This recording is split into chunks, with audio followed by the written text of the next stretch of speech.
വിവാഹം എന്ന് പറയുന്നത് വളരെ പവിത്രമായ ബന്ധമാണ്. ഇതിൽ പാർട്ട്നേഴ്സ് തമ്മിൽ പരസ്പരം മ്യൂച്വൽ അഡ്ജസ്റ്റ്മെൻറ്റ് വേണം എന്നുള്ളത് വളരെ അത്യാവശ്യമായിട്ടുള്ളൊരു കാര്യമാണ്. ഒരു പാർട്ട്ണർ മാത്രം കണ്ടിന്യൂസ് ആയിട്ട് അഡ്ജസ്റ്റ് ചെയ്യണം, മറ്റേ പാർട്ട്ണർ ചേഞ്ച് ചെയ്യാനോ അല്ലെങ്കിൽ ഒരു കോംപ്രമൈസിനോ ഒന്നും താല്പര്യപ്പെടുന്നില്ലെങ്കിൽ അങ്ങനെയുള്ള ഒരു വിവാഹ ജീവിതം മുമ്പോട്ട് പോകുക എന്ന് പറയുന്നത് വളരെ ബുദ്ധിമുട്ടാണ്.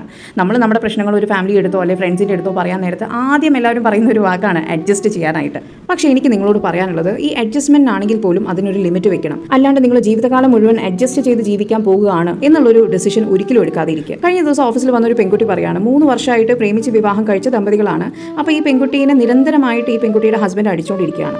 അടിക്കുമ്പോഴെല്ലാം ഈ കുട്ടി അഡ്ജസ്റ്റ് ചെയ്യാം, നാളെ ശരിയാവും എന്ന് വിചാരിച്ച് മുമ്പോട്ട് നീങ്ങിക്കൊണ്ടിരിക്കുകയായിരുന്നു. എന്നാൽ കഴിഞ്ഞ ദിവസം പബ്ലിക്കായിട്ട് ഒരു ഫംഗ്ഷൻ നടക്കുന്നതിൻ്റെ ഇടയിൽ ഈ കുട്ടീനെ ഈ ഹസ്ബൻഡ് അടിച്ചു. അപ്പോൾ ആ പെൺകുട്ടി തീരുമാനിച്ചു, ഇനി എനിക്ക് ഈ ഒരു മാരേജ് കണ്ടിന്യൂ ചെയ്യാൻ പറ്റില്ല എന്നുള്ളത്.